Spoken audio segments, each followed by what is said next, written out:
जानी शुणी ऋण बैठ करुनथिबा व्यक्तिଙ୍କ ପାଇଁ आरबीआई पक्षरु सर्कुलर जारी।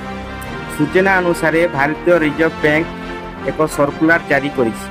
एही सर्कुलर रे बैंक कहिछि जानी शुणी ऋण परिशोध करुनथिबा ऋणदातांकु एक पृथक श्रेणीर विभक्त कराजिबो।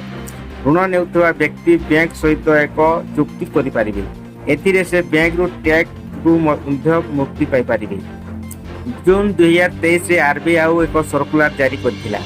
एही सर्कुलर रे बैंक कहिथिला उच्च कर्तृपक्ष अनुमोदन परे ही सूचित 1 लाख टंका समाधान अनुमति दियाजिबो।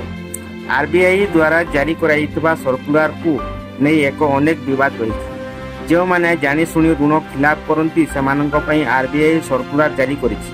एही सर्कुलर रे उद्देश्य थिला समस्त ऋणदातांको एक पृथक वर्ग रे अंतर्भुक्त करिबो।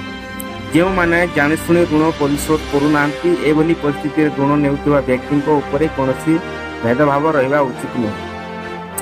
बैंक ऋण नेबा पई एक स्वच्छ प्रक्रिया अनुसरण करिबा उचित। जदि जने ऋणदाता ऋण को ठीक समय परिशोध करुनांती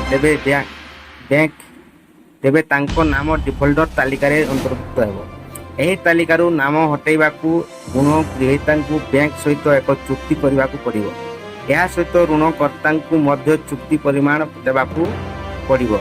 जदि ऋण ग्रहीता उद्देश्यमूलक भाव में ऋण परिशोध करुनांती तेबे बैंक मध्य तांको विरोध में कठोर कार्यानुष्ठान ग्रहण करि पारिबे।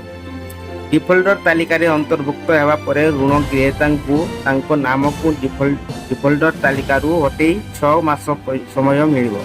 जदि से यहाकू न करंती तेबे बैंक तांको विरोध में कठोर कार्यानुष्ठान ग्रहण करिबो। ब्यूरो रिपोर्ट, सहारा न्यूज।